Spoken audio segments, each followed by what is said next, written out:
What's up, everybody? It's your boy Ant coming to you live and direct from Beyond Reality Podcast. Y'all know the drill, man. Like and subscribe to the channel. I got another dope episode for y'all today, man. I got the homie StyleEyex, aka LeVarr, Basics. Y'all know the homie, man. Dope dude. I respect this dude not just with his dance style, but a lot of the shit that he do outside of the dance community. And I asked him, we're gonna chop it up. Y'all can be able to hear his Krump story and a lot of other dope shit that I got to ask him. So here we go, y'all. Krump Talk, episode 30 with the homie StyleEyex. Let's go.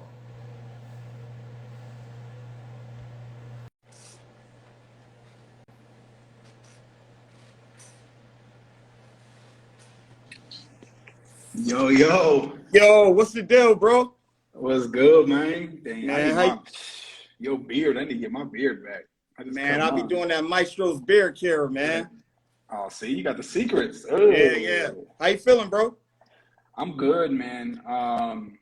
Right now I'm just chilling. I was planning to stream on Twitch in a little bit because I've been on that pretty heavy, and then I got like some class stuff later tonight, so I'm just chilling.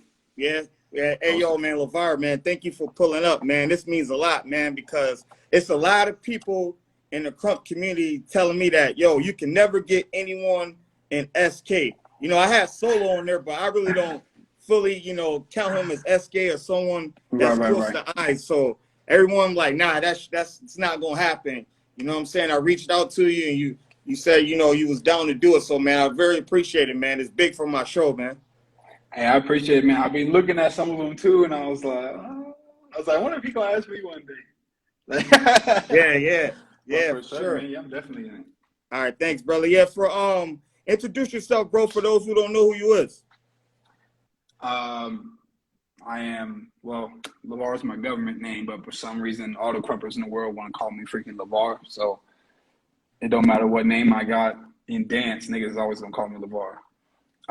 But yes, basics. Bad guy zero or just zero. Half of strikers with my bro Beast. Still twin style ripper, and now StyleEyex, which is my own brand. Okay, that's dope, bro. So we're gonna jump into it, man. Let everybody know how you got, into Krump, like where it all started from. Okay, ooh. That's like 17 years ago, bro. So, started in 2004. I was about 14 at that time, freshman year in high school. I was trying to play freshman ball. That wasn't it. I wasn't good at it. I was like probably like a second string, like tight end or something like that. But like for freshman team, but like everybody, bro, they've been playing Pop Warner since they was kids, and then like everybody moved up. I ain't had none of that experience, bro. It was just fresh. So I was trying to do it. I had one bad play, bro. I took a helmet to the knee. Like somebody like fell before they got to hit me. Like, nigga. I was like, oh, I ain't doing this no more. No. I'm out of here. And then he don't really dance no more, but Nate, who his name was Arson at the time, he didn't have a name though when I met him. But he was in Krump and he was doing it. And I was like, oh, that looked fun. So I just hopped out, tried to dance. It was not tight. That shit was crazy.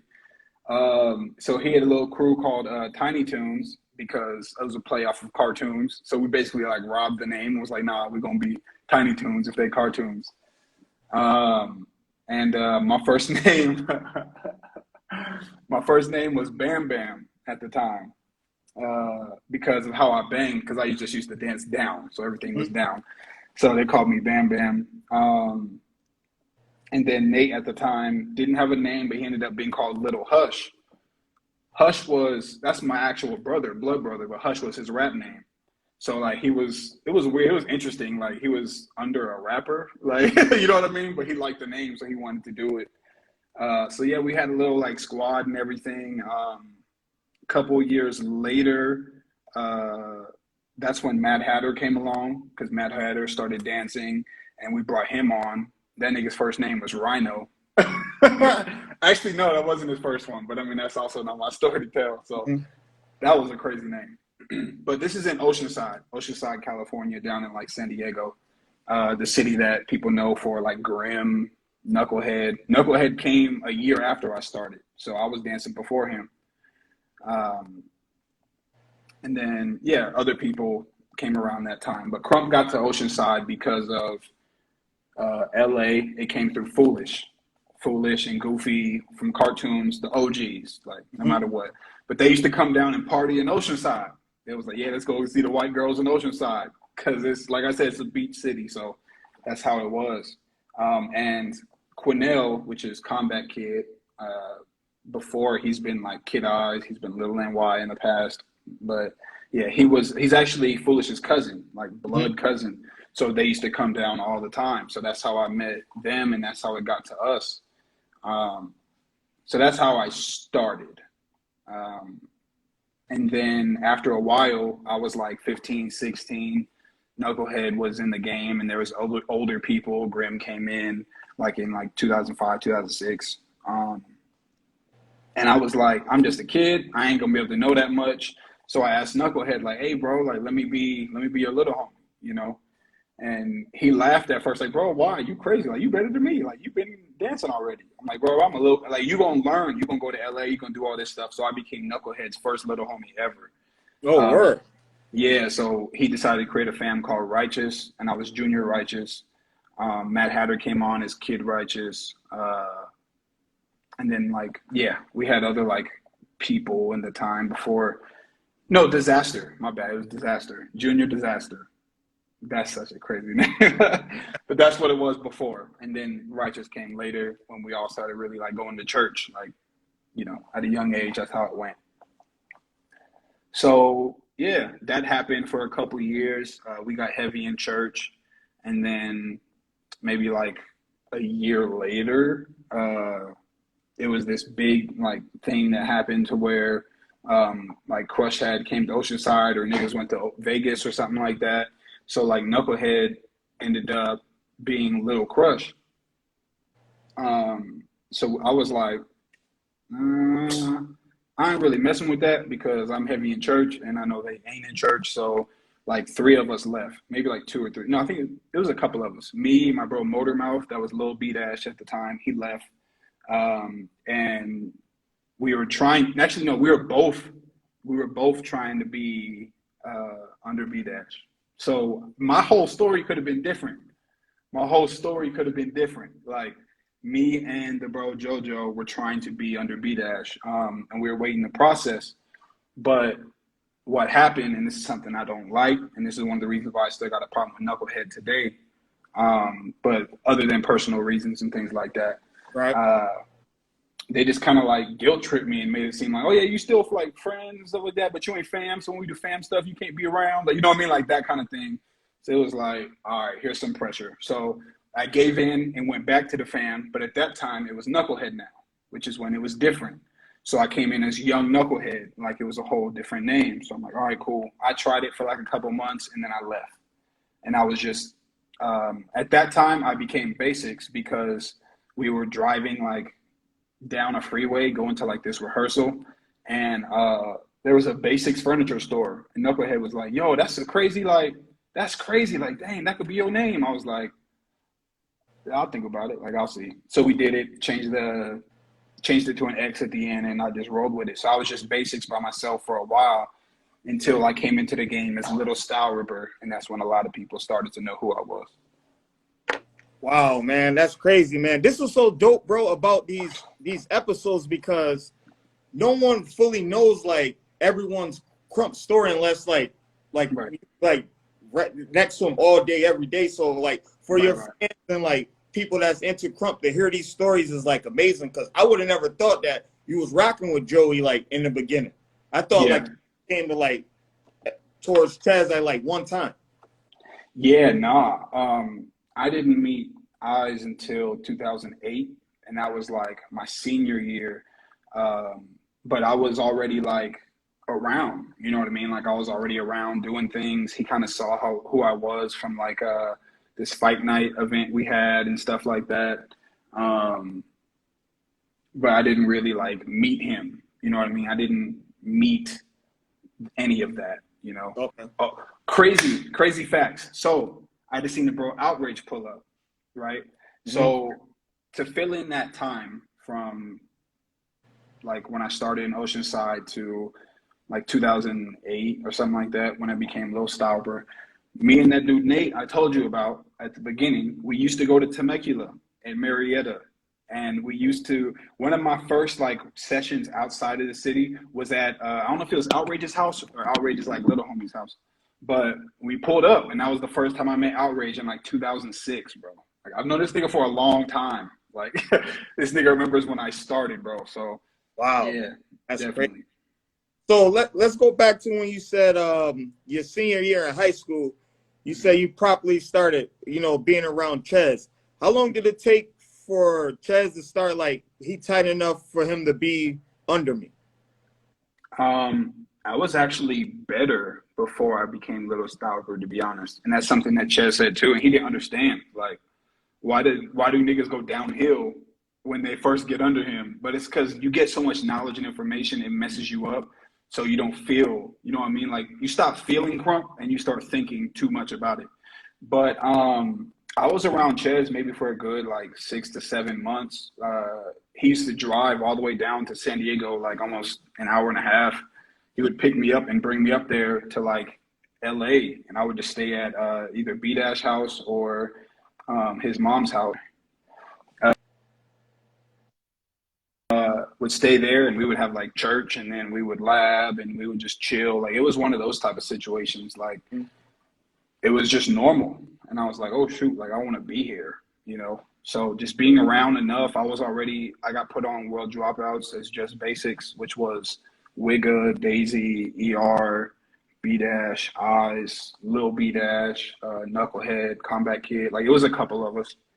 So I got put on. We was traveling, doing like ministry stuff. And then after that, I just asked him, like, hey, man, like, I'm around, like, I want to be in the fam. You know what I mean? Like, one of those things. And he's like, all right, well, I'll talk to everybody. Everybody already knew me, so the process was a lot quicker. Right. And that's why I wish, like, things were like that when it comes to fam now. A lot of people didn't really go through a family process. It's just like, I'm going to meet a nigga or one day I'm going to be under this nigga. But you don't even know. You know what I mean? You don't even know these people you're saying you want to be around, Mm-hmm. And that's why a lot of people don't end up staying around because it's always a different thing. You know what I mean? There's certain things that make people click and certain things that don't. It's not about rep or anything. Like niggas that do that, it's always a weird process, in and out. Right. Then they end up leaving to go and do something else, and now it's drama and niggas got beef. Like it's always weird. But I vibed with everybody, man, and it worked. Like I still like, even though I don't talk to Wigga all the time, but like that's my OG. Like I still hit him, like see him, like what's up, bro? How you doing? Like I'll write him every once in a while, because we just been through so much. Right.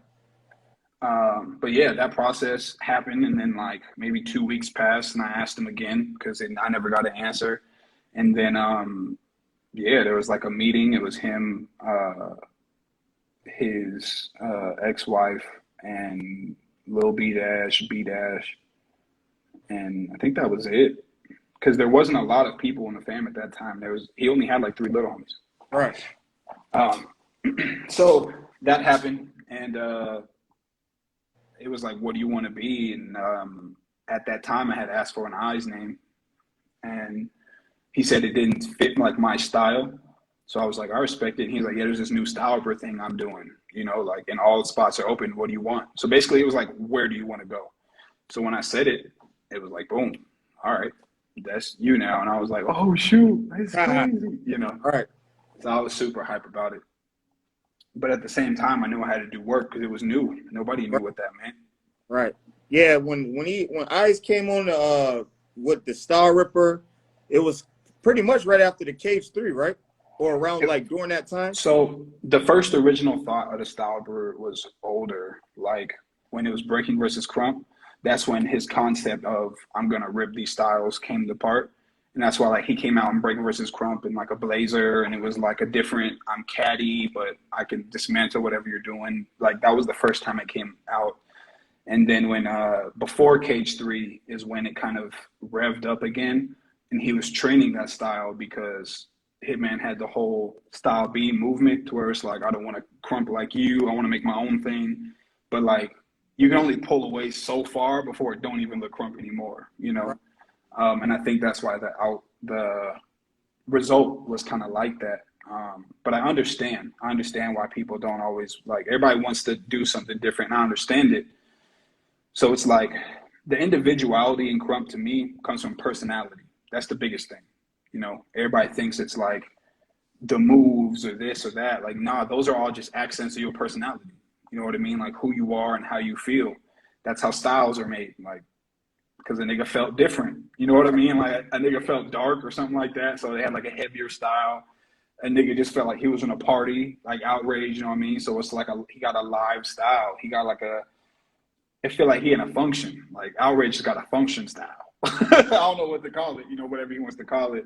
Well, I think he said like unfuckwittable or something like that. But that whole thing, that energy is, you know, because that's his personality, but that's really how he's been. You know, that's him. Your first character or personality in Krump is you. Everybody wants to create something else, but it's you, man. Like whatever your story is, whoever you are, that's what it is. Like basics is me. This nigga's a genius. I'm a nerd. I play games. I work in IT. I freaking do video production. Like I like to analyze things and see it from different angles. So that's Right. really who I am, you know? And yeah, man, I don't know how I got here, but that's what we Wow. said. Oh, man. I was following you, you know what I'm saying? I was like, you came out of nowhere for me. I'm like, man, this nigga. Oh. And like, that was a time where it was more like the SK beefing with like, you know, with like Mob and all that. Yeah. How was SK presented to you when you guys started kind of like forming that crew after the Krump Kings? How was it presented to you? So I got put on Krump Kings at the end. It was like me, Weapon, Grim, Knucklehead, and like Combat Kid. Like we was like the last generation of Krump Kings. But then it fell apart. So it was years of things going on that went bad, but I caught the tail end of it. But I was still around, you know. So it's like, okay, well, what's gonna happen next? That's when Ches made SK, and he wanted to do it with the leaders, right? Like just the leaders. So that's when you get like Hitman, Rap, Solo, Crush, you know, ER. And then it was just a few people. And then after that, they opened it up and they did auditions. And that's when you see like that famous clip of like Solo versus Project, when that nigga was like saying, be quiet, and he hit that like, choo, choo, choo, choo. Like craziest kill off, bro. That I wish more of that footage came out, because all the different battles that happened between great people, holy crap, bro. So I actually didn't even audition. I didn't even make it. I was at school, bro. Like, you know what I mean? Like I was younger. Like at that time, I was like moving between San Diego and LA. So I had graduated, but my dad had me get into, what was it? University of Phoenix or something like that, like the IT one. So I was in there and I was like forced to do IT, and I'm like, this is ridiculous. So when they did the SK auditions, like right after Krump Kings, I couldn't make it. I seen the footage. But I was still around, you know what I mean? So it was like a whole generation of the first SK. And it was like, all right, well, now we got to earn respect in the Krump movement, which is normal. So it became like, even though there was leaders, like Solo was there, you know, representing Foundation. You had Hit and Rap representing Mob. You had Eyes and Daisy and ER representing like World Dropouts and B-Dash. So it's like there was leaders representing all these different crews, but then there was still SK. So during that time, it was like, let's go and put on. So it was like SK versus Mob, SK versus DC, SK versus Hoolies, like letting people know we here now. So Right. me at that time, still a little homie, I'm younger, I'm back, I'm just watching. Like, yo, this journey's crazy, you know? So it wasn't until the second audition that I actually auditioned and made it. And that was like with me, I think Little Solo and some other people, I forgot.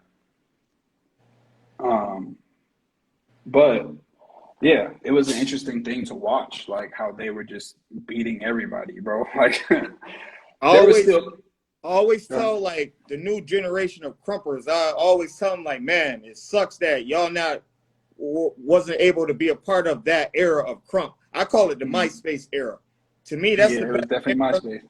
bro, to me, that's the best era of Krump. I don't think, no matter how much Krump elevated, I don't think it will never be like that era ever again in Krump. And a lot of cats be like, Yeah. especially the new dudes, they be like, nah, you bugging. I'm like, bro, if y'all was like seeing this shit, like, especially a cat, me being like from New York, like, I'm like, see, my era of Krump is Spartan and Judge. I'm like 20 minutes. I live in Rochester. They from Buffalo. Like, those was my rivals in Krump until Spartan moved to Right. Cali. But I was like, yo, man, that shit right there is the best era of Krump.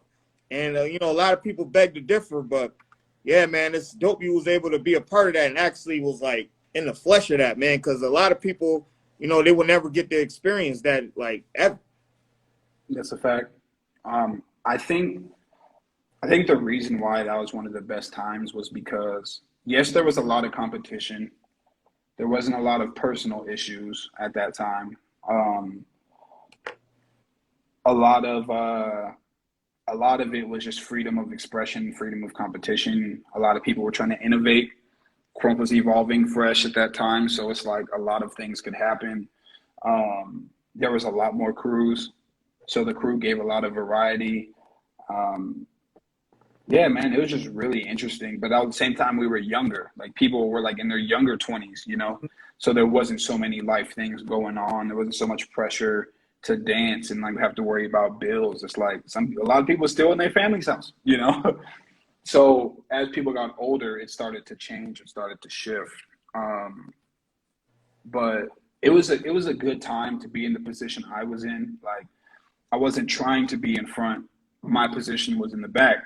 Like, I'm watching. That was probably one of the best times to actually absorb everything.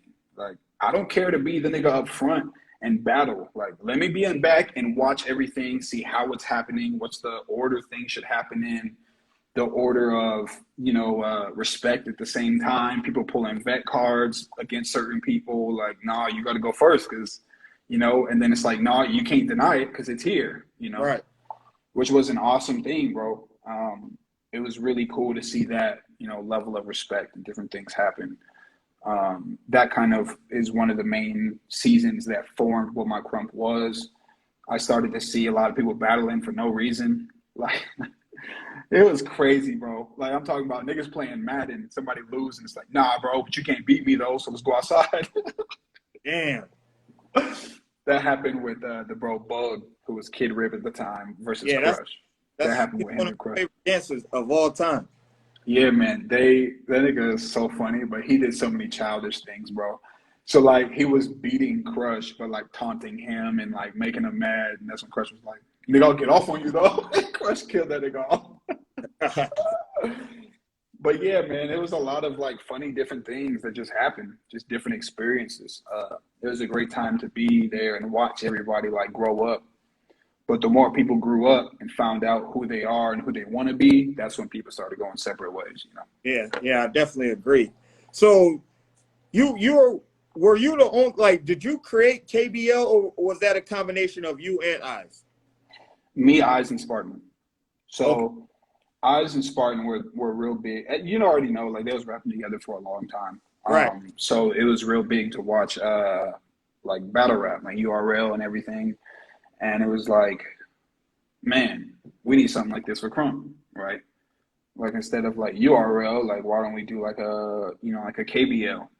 So the plan was there, but I was the hands behind it. You know what I mean? Like, they had the initial idea and I had to bring it to life because I was the person, like, after Koki from Krump Kings and after Rich, when we had the first SK, like, I had to be the person that was the media person. You know, like, I had to learn all these things when we got new cameras and stuff.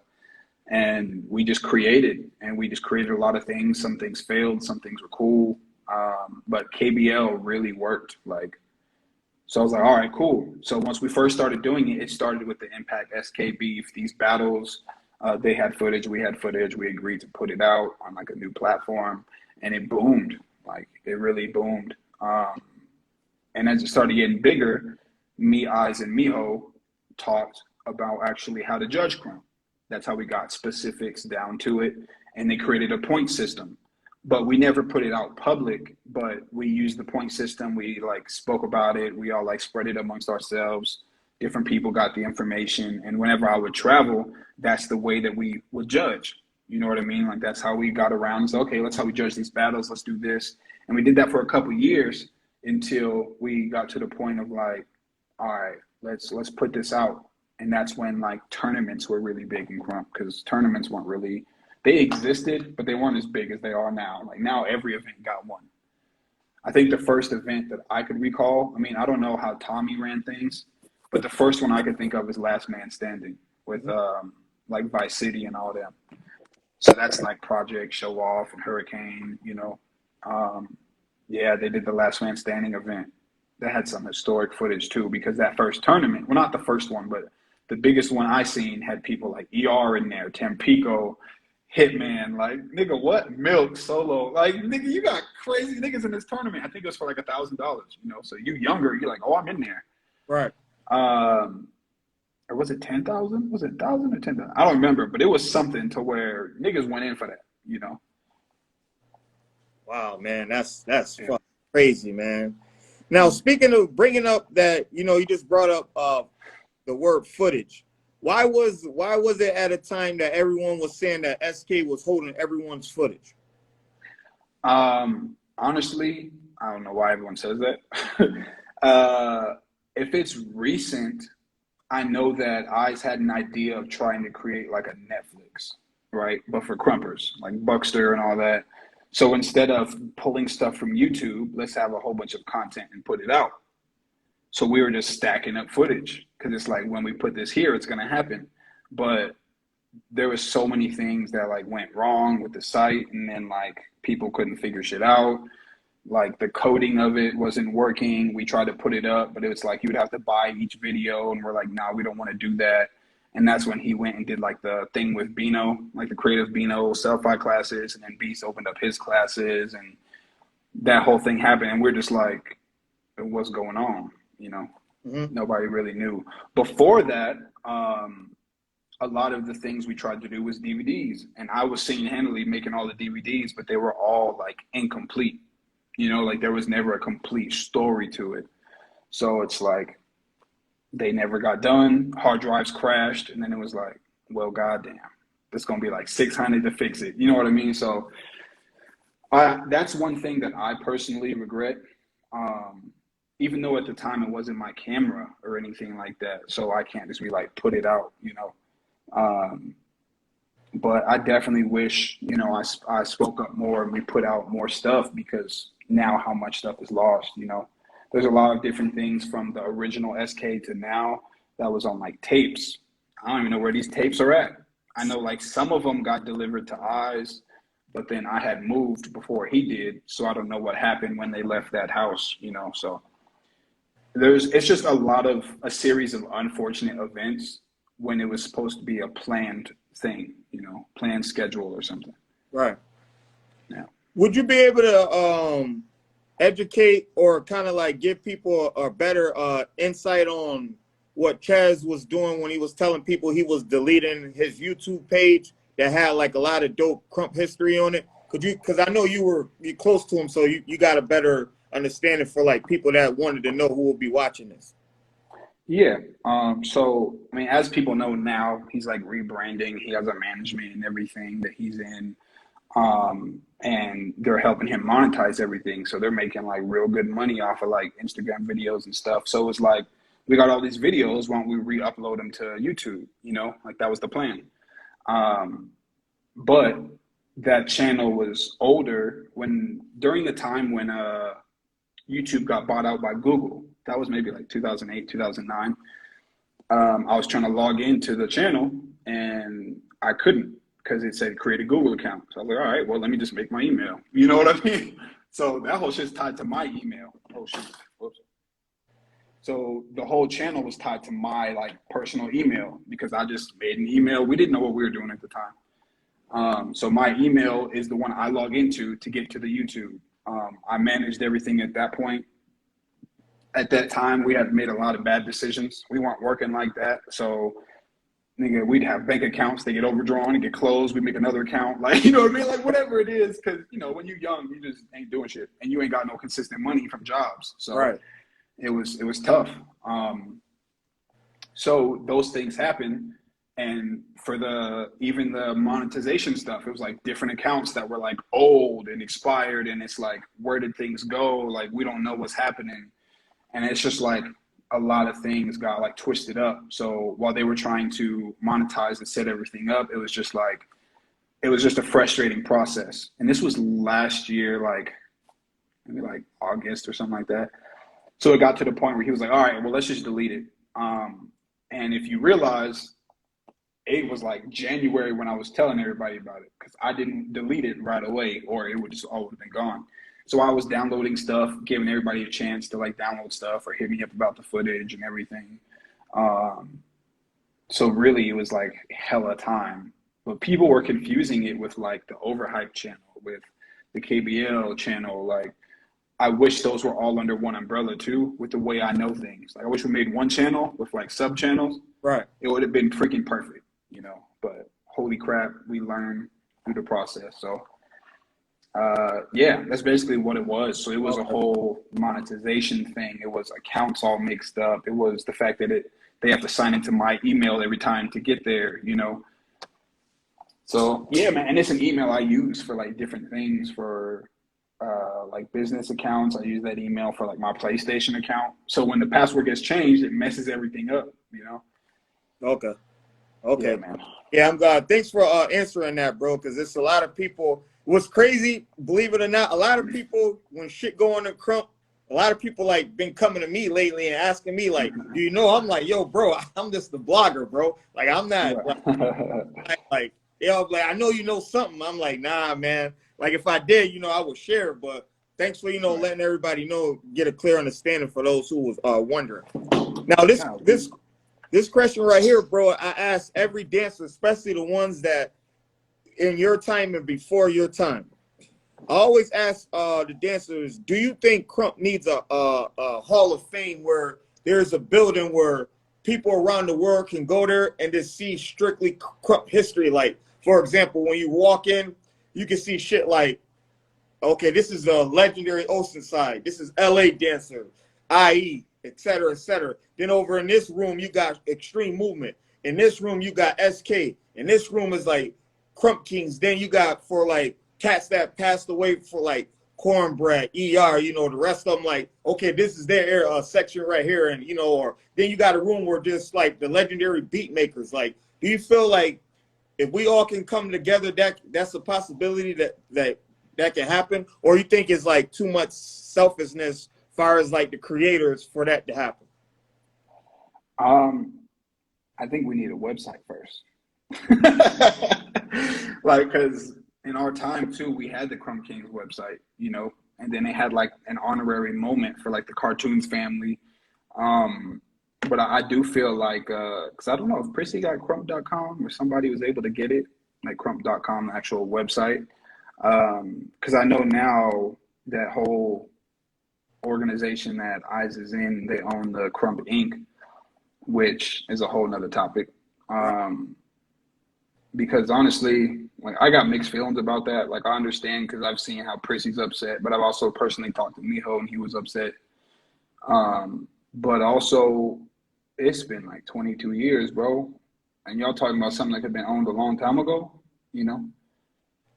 Same way, bro. I get tired of hearing them. Like, I'm like, bro, niggas is adults now, man. Like, yeah. If no one killed family members, you know, or did some like extravagant work, you know what I'm saying? It's like, yo, bro, it like a lot of them don't understand. It's like you hurt the world. It's not just like y'all personal vendetta, man. It's like if y'all come together, it'd be so much.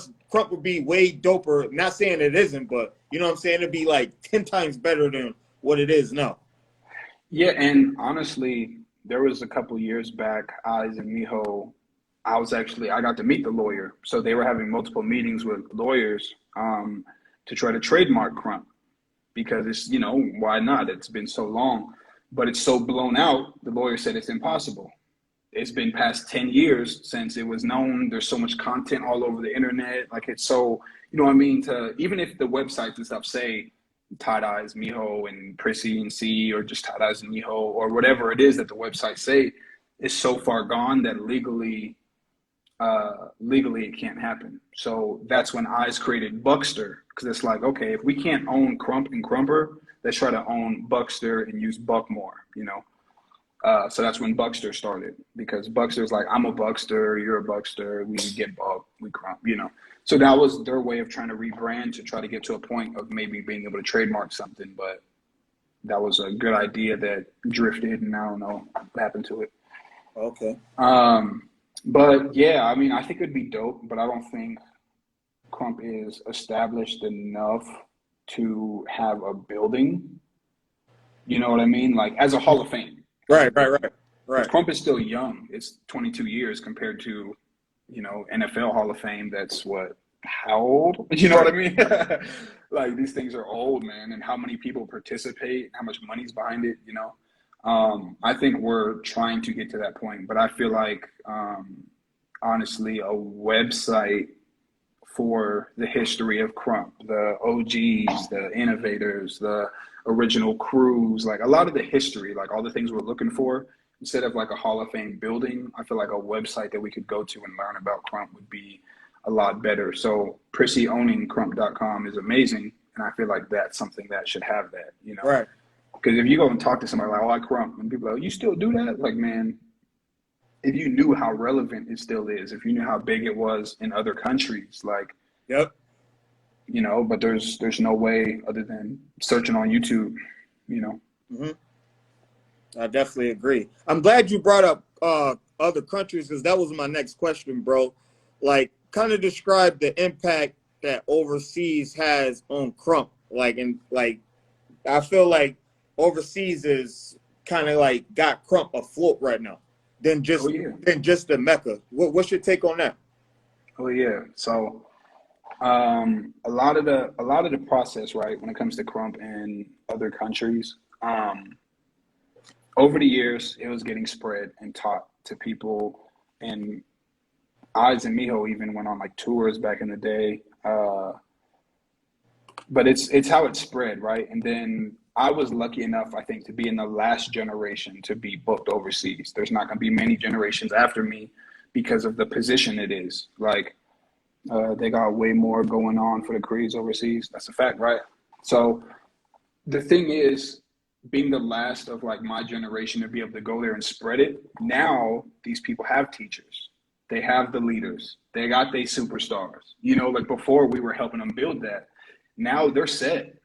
These people are set, man. They got government funding that's hard, because a lot of the countries there support arts a lot more than the US. Right. That's why Asia is so big. You know what I mean? You know, Japan, Korea, like China, like the Philippines. Well, Philippines, they're tough in a money situation, but you talking about Japan and Korea, they love putting money up for some arts and TV and entertainment, you know, so they're doing good.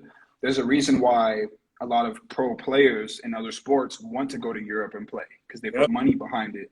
Why rappers want to go be a famous European rapper first, because they got the money behind it. You know, not to say that it's easy, but for other countries, it's more possible to get this type of support for the arts, you know. When in the US, it's like, oh, you dance? Oh, you're going to be broke forever. Like, you know what I mean? But over there, it's like, if you dance and the government's able to support and build something, then there's more opportunities. So when speaking of overseas or other countries compared to the Mecca, I feel they're hungrier than us. They've had more. Way hungrier. Yeah. And unfortunately, I think that they got a lot more teaching than people in the US, but that's because also they had money to fly people out. So you had Tadaz and Miho going out there, the solos, the crushes, me, ER, like, we're going out there teaching, riot, you know what I mean? Outrage. Like, we know that if we want to make money in Krump, other countries are going to be able to provide that. So we were actually able to make some type of money compared to doing a event in the US. And they're like, yo, we'll pay you $100 to judge. When I go to Japan and they're ready to pay you $1,400, you know, or whatever it is. Like, so you go and you make money and you do well. So you're investing a lot more into these countries. They took that information and they ran with it. They're getting successful. They're doing great things. You know, it's really building. They got that information compared to us at home. We're not out here going state to state, touring, teaching, and doing all that because the money's not there in the arts in the U.S. Mm-hmm. You know, yeah, the travel expenses, they'll pay that, the hotel, the food, like everything, bro. You are doing good. That's So it makes it easier to travel and go there and invest, and they take the information and run. mm-hmm. We never really invested that much except to our fams or local people, which is why you see maybe one really good person in like each city, and then everyone else is kind of like average or below. Wow, man. Damn, man. Man, this is a lot of information, a lot of history. Holy Yeah. shit. So, bro, we all experience, the world experienced the pandemic. Let everybody know how the pandemic kind of like impacted your life as far as real life and in Krump. Yeah, so I was in Vegas when the pandemic first started. That's where I was living at the time. Didn't know what to do.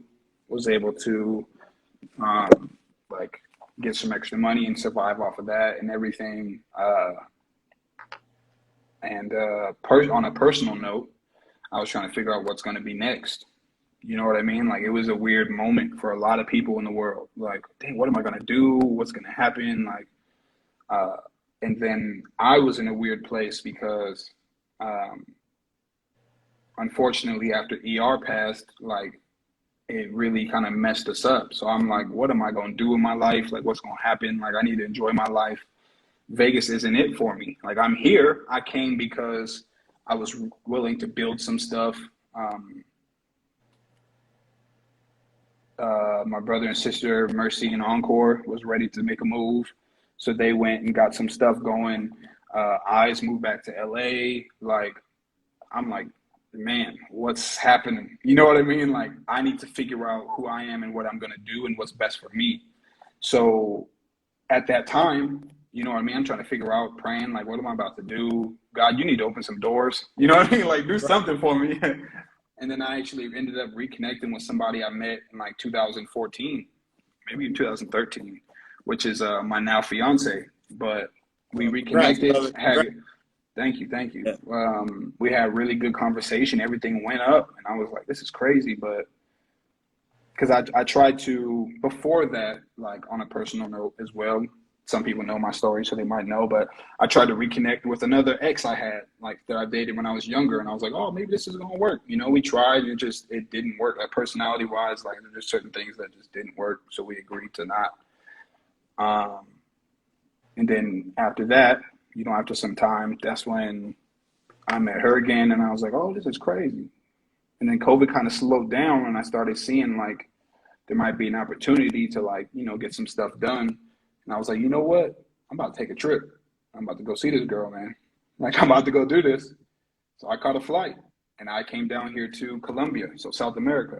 Like I came down here to visit, and it was supposed to be like a month trip or a month or two, and then it extended. And then I just never went back home. Yeah, man. That's got what's up. I got engaged, and it's just like I'm here, man. And because I'm like when I first came here, I came to a session here because she crumps too, and bro, the movement was here. They was ready, and I seen how like hungry again, like overseas, but it's technically not overseas because it's just down to South America. But I seen how hungry they were, but there wasn't a lot of resources. There wasn't a lot of like promotion and film and marketing, or like the events were kind of like on the smaller end. I was like, this is what I need to do. This is where I need to be at. There's a lot of Latin people in Krump, and we know about people in Europe and Africa and Asia and Australia, but South America, there's not too many people that we really know of or mention of. So I'm like, I want to help them build their EBS, their A-list, their, whatever their superstar event is to where everybody in the continent goes, and then people want to start coming. People from US, like, bro, my round trip down here was only $350. And we trying to stress over 1,200 to make it to Europe. Like, let's just come down, enjoy here, and then now we could all go over there. They can come here, and everybody can keep moving. And now the Krump world's bigger and more established. So I've been like traveling down here and teaching and just doing different things. I did an event. I had the bro Beast come down, but then it was like a more open style event. So I had my bro Trent come down, who does Memphis juking, and my bro Johnny X come down, this hip hop dancer from Florida. So just different things and just trying to like organize and figure stuff out. Oh, So COVID really changed my life in that sense. Brought me here. And Krump wise, it like sparked something for me, bro. I got so much better. Like I don't understand how. I think it's all the teaching, so you kind of remember things and all the process. But I got better so fast. Like holy crap, bro. wow, Like man. I feel incredible right now. I lost 30 pounds, bro. Like it's Yo, different. bro, man, I love to see, like, I love to see this, like, people this happy and just like enjoying life, especially my own kind, man. To me, it's Yeah, no better feeling than that, man. Seeing other brothers and this happy, man. A lot of people don't know how to just enjoy life, man. right. That's a fact. Real shit. So, uh, now we all lost a very impactful person in Krump, man, which is ER, bro.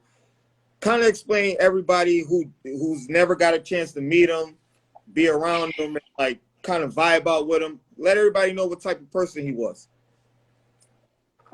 So ER was he's like a rebellious person too, because obviously, you Tie-Dye's brother, man. You don't want to be compared to him all the time. Everybody that knew him knew he was always on go. He's always ready to go. Bumped heads with his brother, tried to call him out every month. Like, oh, I got the answer now. I know how to beat you. Call him out, would lose and go crazy. Like, it was so fact. It was just so funny every time. But yeah, I do got little homies in here. They pulled up. I see them in here. They talking. They mad because I ain't responding. But yeah, so like when I met ER, like he wasn't even around at the time. Like he was kind of like in and out because him and Eyes was having some problems, like some brother stuff. Like these niggas. I think that's because Eyes had World Dropouts, and then ER was a part of a Hall of Fame, which was like a revamped cartoons family kind of thing. Right. So yeah, so because he was a part of Hall of Fame, they bumped heads. So eventually that happened. The ER came over here, and everything was like normal again. I ended up moving, and I was living with ER when I first moved to LA. I was living with Mama Oz, ER, and me, and then his two other little brothers came later because they were like out and about at the time. I think they was like with another family member or something. Um, but yeah, man, ER would give his last. This nigga like will teach you. He's super intelligent with Krump, like everything he knew and understood. Especially within the get off, bro. Like I don't understand how. Like I wish I could have asked more questions about like what he understood about Krump in the get off. Uh, I do have a lot of unseen footage, and I don't know what to do with it. I do kind of. I don't know if I should give it to ER's ex-wife, so for his son. CJ Simmons had filmed it, which is somebody that like in Yeah. the Krump. Yeah, I know who he is. Yeah, so like in the Krump world, like people are kind of like, because he used to come to sessions, film it, and be like, "Pay me for your footage." Niggas was like, "Bro, what?" So he actually filmed a lot of the footage, and then ER wanted me to edit it, and then at that time I was busy, so ER was like, "Okay, no, we're not." And then when he came back to Krump, ER was like, "Yeah, let's get this DVD done." So I got the footage again, and then that's when he passed. So this has a lot of the ending of his career on it. A lot of battles with people like with Solo, Hitman, Miho, Rascal again. Um, he also got, I think, Slayer. He got New Generation. He battled Concrete. He battled Baby Eyes or Beast. Sorry. So like that whole process, like he went back and battled these people to like end his career with people that he felt he needed to see just before he leaves his mark. And that's what got there. Like that's what really made an impact, like on a lot of people of like the newer generation that never seen him before. He vouched for a lot of people, man. He vouched for a lot of people. Yeah, especially one person I know for sure, and Spade. Every time I talk to Spade, he talks about it all the time, bro. He always say what ER did for him especially with the Krump Kings, like saying Yeah, responsible for that. So yeah, man, I hear a yeah, lot of dope things about definitely. Darius, man. Sorry, Yeah, sad lost him, man. he vouched for me. He vouched for Beast. He vouched for Concrete. Um, he vouched for Knucklehead at a point in time. Um, Man, hella people. He used to bump heads with B Dash a lot though. But that's because like in Oz eye, like in Tight Eyes' eyes, B Dash was like his left hand and ER was his right. So it's like two different things. It was like B Dash was the one that was like more calm, collected, super logical, while ER was on go and passionate about everything, you know. So they kept him balanced. So there's a lot of things that kind of, you know, which is crazy because I had to try to be both for a long time. But whenever he's around someone more, you can kind of see that impact. Mm-hmm. So that passionate side was heavy when he was around his brother. And now that you see him more over there with B Dash again, you see this real strategic and logical and everything's technical and, you know, like everything they're doing for the business and brand. Like it's crazy to see because you see that leaning more that way, you know. Um, but yeah, man, you just can kind of tell the influences that he had on people. Like ER will make you feel like you could do anything, bro. Like he loved motivational videos and all that stuff. Like, yeah, man. Wow, that's wow, He's man. one of those people. Yeah, man. Yeah, man. Salute to the homie, man. Rest in peace, ER, man. Gone, but never, ever, ever forgotten, bro. Never forgotten, man. That's for sure, man. That's for damn sure, man. Couple more questions, bro. What's your biggest achievement that you had in Krump? Depends what you consider an achievement. What would you think, like, this was the best thing, like, I accomplished in Krump? Probably when I was on tour in Europe for 3 months. That's probably the most memorable thing. It was just me. Like it wasn't no group. It wasn't like a squad thing, a fam thing. It was just me. I went out for a job in Montpellier, France, ended up staying in Paris, and then I got booked in Geneva, Switzerland, and then Portugal, and then Amsterdam, and then Rotterdam, and then like you know what I mean? It was just like then the UK. So like when people found out I was coming, it opened up a lot of different events and things that could happen. And I was out there for 3 months, bro, going from place to place. Like it was crazy. And then it ended in Germany, and I got to be at the EBS. I mean, I think I made like top 8, but I was so tired after 3 months, bro. Like, I got to see Beast there, Ruin. Like, they pulled up. I think Grichka won that year, or Ugly Fate. Maybe Grichka. It was like 2014. I don't remember. But yeah, man, that was probably like one of the biggest like times for me. And then before that, that epic battle I had with my brother Clash, like we had tag team battles together before that, but we had a little disagreement over like little homies or something like that, or I battled someone he didn't like how I battled them, so it turned into like a little beef situation. And yeah, man, I think it's because the story behind me and Clash was crazy, like super like good brothers, but I think so there's this dude in the IE whose name was Flip. He was at that time it was Boy NY, or Martyr was his name, Jonathan. He made beats and stuff like that too. But it was his little homie.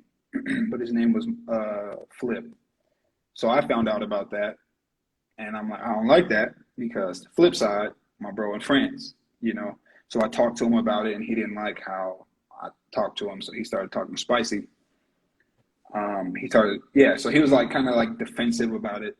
And I'm like, yeah, but this is my bro Flip side, man. Like, if you're gonna be Flip, like, we got to figure out something out, like, you know. So it ended up being a battle, and I'm like, if I one round you, you gotta let this name go. So I one rounded him. The name was gone. Unfortunately, I didn't see Flip anymore. Like, I don't know where this nigga went. I don't know if he still dances. He was gone, bro. I was like, oh shoot. Oh. So I one rounded him. took the name. My bro Flipside still got his name in France. Didn't have to worry about it. Like Flipside would have came out here and battled him eventually anyway. But niggas is far, so I did that. But I know Clash felt some way about that. Like I was bullying somebody. You know what I mean? Like, bro, that was an easy battle for you. Like he's like, well, how about if I one round you, I take a little stopper name from you. I was like, Clash, come on, man, let's go then. Like, so this whole thing happened, and we ended up, seeing each other at the Realm, and I actually got that one round off. I mean, my thing wasn't taking anything from him because it was just, defending it. But that's what, boom, that moment, people saw what I was capable of, and it opened up a lot of doors. And the next year is when that tour happened. So it really lined things up. A lot of times, timing is everything in Krump, not just your round. Mm-hmm. Like, not just your round, you know what I mean? Or when am I going to do this move? Like, your decisions. Should I battle this person? Should I battle this person at this time? Should I battle this person in this place? Who's here? Is there people watching? Is there going to be, sometimes the street sessions there? What happens with the footage? You never know. But the timing was right. Everything lined up. And ping, ping, ping, ping, ping. That was probably my most active, 2 or 3 years in Krump from 2013, 14, 15 and 16, I think. And then I took a year off. Dope, bro. That's hella dope, man. Damn, that's dope, bro. Man, LeVarr, man, I definitely appreciate, you taking your time out today. I know you're a busy man, but, yo, bro, this means a lot, man. Like, it means a lot, man. Like, you were able to, take this time out and, share your Krump story, man. That's a good thing, man, for real, man. Let everybody know where they can follow you at, bro, and being tapped in with what you got going on in the future. Yeah. So on the IG, StyleGod.easy, Team Easy, that's just me. That's everything about my fam. That's my IG. I don't really be on Facebook or nothing. KBL's on the way back. Don't sleep, y'all. We cooking. KBL's on the way back. I'm going to try to get an international type of KBL, like different countries, bring them together. My goal for KBL is I want KBL to feel like the Olympics of Krump. Like, that's my goal. Like, Team Japan versus Team France, you know what I mean? Like, different things, man, like really trying to build it. And what I mean by the team is I don't want to get too much into all my shit. I ain't telling y'all my stuff. Because it's not team battles, but, a team incorporated with a lot of different types of battlers inside the team. But, yeah, man, that's there. I got some stuff coming out, but that's down here in South America. I do got some content coming out because people ain't seen me dance. I saw a couple of people ask when I'm teaching again. I'm still teaching. I'm still out here. Just hit me. I still do private classes from home. I'm on Twitch now, so I'm out here gaming, bro. I got all my stuff set up. We in here, got my lights and stuff. So I'm on Twitch for real. That's a big thing for me. That's StyleEyex on there. Yeah, man. I don't think there's anything else I can really think of right now. All right, cool, man. Oh, I do got an idea, and it's perfect because I actually want you to be a part of it in a sense too, because I know you have this, you have. Oh, word? Man, you got this, you got your blog and stuff, but I had an idea of probably just an audio, no visual, just an audio podcast called The Krump World, right? And I want it to be like a TV show format. So it could be like 3 different guests on each one, like on each episode, and they got like 5 minutes or 6 minutes or whatever, but based on topics. Like the first one got to be that controversial God and Krump topic. You know what I mean? Like from how people were treated to people that are actually saved in it, where people think the future of it's going to be. Kind of like, if you're watching like the Ellen show or like Montel Williams, and it's like different guests coming on, but they all fit in 30 minutes. So I want to do something like that, but I would love to have you in there too. Because you got your whole platform and everything. I know I have certain connections with certain people, but yeah, man, I think that's something. Because I was on Apple, bro, and I was in Spotify, and I typed in. Hold on, LeVarr. Let me sign in and sign right back out. I don't know why this thing be giving me an hour. I got to update this. I'm going to sign right back in. Okay. Yes, sir.